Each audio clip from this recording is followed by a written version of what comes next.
कैसे आज से तकरीबन 450 करोड़ साल पहले हमारे पृथ्वी का जन्म हुआ था, पर उस समय पर ये बस एक आग का गोला हुआ करती थी।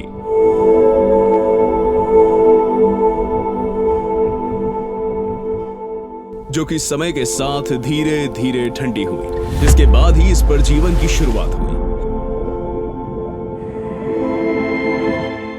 और आखिर धरती पर जीवन आया कैसे था? वो कौन से जीव थे जो धरती पर सबसे पहली बार जन्मे थे, और आखिर उनका जन्म किन वजहों से हुआ था? और सीरीज के इस दूसरे एपिसोड में हम इन्हीं सारे सवालों के जवाब ढूंढने की कोशिश करेंगे, और साथ ही जानेंगे कि आखिर कैसे कुछ स्पेशल फैक्टर्स ने अर्थ पर लाइफ को पॉसिबल बनाया। पर इससे पहले कि हम इस एपिसोड की शुरुआत करें, अगर आपने हमारे चैनल को अभी तक सब्सक्राइब नहीं किया है तो इसे जल्दी से सब्सक्राइब कर लें, और हाँ, बेल आइकन दबाना मत भूलिएगा, क्योंकि ये सीरीज की दूसरी ही वीडियो है।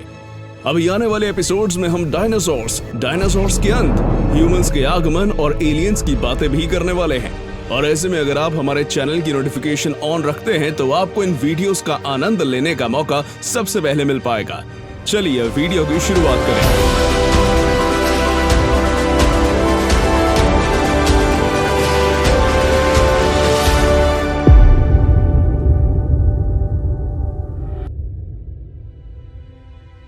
आज से तकरीबन 450 करोड़ साल पहले जब हमारी पृथ्वी आग का गोला हुआ करती थी, तब यहां पर काफी ज्यादा ज्वालामुखी विस्फोट और उल्का पिंडों की बरसात हो रही थी। और तो और पृथ्वी के वातावरण में भी इस समय पर मीथेन, अमोनिया, वाटर वेपर और कार्बन डाइऑक्साइड ही हुआ करता था। इसी एक्सट्रीम एनवायरनमेंट ने उस समय पर पृथ्वी पर पानी के अंदर जीवन की उत्पत्ति भी की। यानी कि आज जो धरती पर जीवन मौजूद है, उनके पीछे उल्का पिंडों और ज्वालामुखी विस्फोट का एक बहुत बड़ा योगदान है। वैज्ञानिकों की माने तो धरती पर जिस प्रोसेस से जीवन की उत्पत्ति हुई उसे एबियोजेनेसिस या फिर केमिकल एवोल्यूशन कहा जाता है।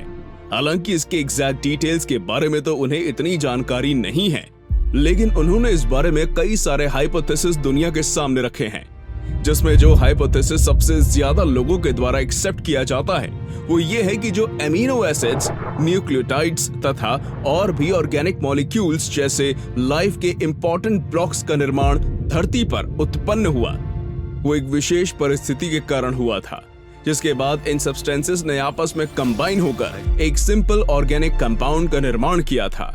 और इसी के एवोल्यूशन के फलस्वरूप एक पहले प्रोटोसेल का जन्म हुआ था। Primitive organisms, Archaebacteria and Cyanobacteria। धरती पर प्रोटोसेल के फॉर्मेशन के बाद धीरे धीरे समुद्र के अंदर कई सारे माइक्रो ऑर्गेनिजम्स का विकास होना शुरू हुआ, जिसमें जो सबसे पहले माइक्रो ऑर्गेनिज्म थे उन्हें आर्कियोबैक्टीरिया का नाम दिया गया। ये माइक्रो ऑर्गेनिजम्स कठिन से कठिन परिस्थिति में सरवाइव करने के लिए जाने जाते थे, चाहे वो गर्म कुंड हो, खारा पानी का झील हो या एक्सट्रीम टेम्परेचर हो। ये हर कंडीशन में खुद को एडजस्ट कर लेते थे, और यही वजह है कि धरती पर इतने सारे वायुमंडलीय बदलाव आने के बावजूद ये धरती से विलुप्त नहीं हुए और इन्होंने धरती पर जीवन की शुरुआत की। इसके बाद आज से तकरीबन 350 करोड़ साल पहले धरती पर साइनोबैक्टीरिया नामक जीव का विकास हुआ, जिसे आज ब्लू ग्रीन एल्गे के नाम से भी जानते हैं। तो ये वो पहले जीव थे जो कि आज के प्लांट्स की तरह फोटोसिंथेसिस की प्रक्रिया कर सकते थे, यानी कि सूरज की किरणों और वायुमंडल में मौजूद कार्बन डाइऑक्साइड का इस्तेमाल करके अपना भोजन बनाने के बाद वो बाय प्रोडक्ट के रूप में एनवायरनमेंट में ऑक्सीजन रिलीज कर सकते थे। और इन्हीं एल्गे या फिर यूं कह लें इन्हीं अंडर वाटर प्लांट्स की वजह से धरती के वायुमंडल में ऑक्सीजन की मात्रा बढ़नी शुरू हुई और हमारे धरती पर और भी लाइफ फॉर्म्स का आगमन शुरू हुआ। अब तक जो पौधे बस पानी के अंदर उग रहे थे, अब वो पानी के ऊपर भी उगना शुरू हुए। इसके साथ साथ अब तक जो भी जानवर पानी के अंदर रह रहे थे वो धीरे धीरे अब जमीन पर आना शुरू हुए।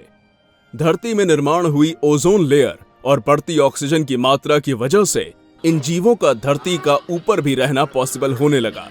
वो धीरे धीरे धरती की सतह पर आने लगे और यहाँ के परिस्थिति के अनुसार एवोल्यूट होने लगे।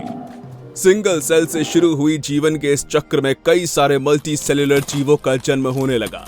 उनके अंदर अलग अलग तरह के म्यूटेशंस होने लगे। और धीरे धीरे ये जीव पूरी धरती पर फैलने लगे, जिसके बाद आज से तकरीबन 54 करोड़ साल पहले हमारी पृथ्वी पर एक बहुत बड़ी घटना हुई, जिसमें अचानक से कई लाइफ फॉर्म्स का जन्म हुआ और इसने एक ही जानवर के कई सारे प्रजाति को भी जन्म दिया। ये वो समय था जब जीवों के अंदर आंख, कान जैसी डेवलप होना शुरू हो गया, जिसे आज हम द कैम्ब्रियन एक्सप्लोजन के नाम से जानते हैं। और आज यही कैम्ब्रियन एक्सप्लोजन की वजह से ही हम धरती पर इतनी सारी विविधताएं देख पाते हैं। तो दोस्तों, अंत में ये कहा जा सकता है कि धरती पर जीवन की शुरुआत उल्का पिंड की बरसात के बाद हुई थी, जो कि न सिर्फ अपने साथ धरती पर पानी लेकर आई थी, बल्कि इसके साथ साथ वो धरती पर बहुत सारे खनिज लवण भी लेकर आए, जिसने धरती पर पहली बार पानी के अंदर जीवन की उत्पत्ति की। पहले धरती पर सेल्स का जन्म हुआ और फिर यूनिसेल्युलर ऑर्गेनिज्म इस धरती पर आए और फिर मल्टी सेल्युलर ऑर्गेनिज्म का विकास होना शुरू हुआ। पर इन लाइफ फॉर्म्स की उत्पत्ति के बाद आखिर डायनासोर का इस धरती पर आगमन कैसे हुआ, जानेंगे इस सीरीज की अगली वीडियो में।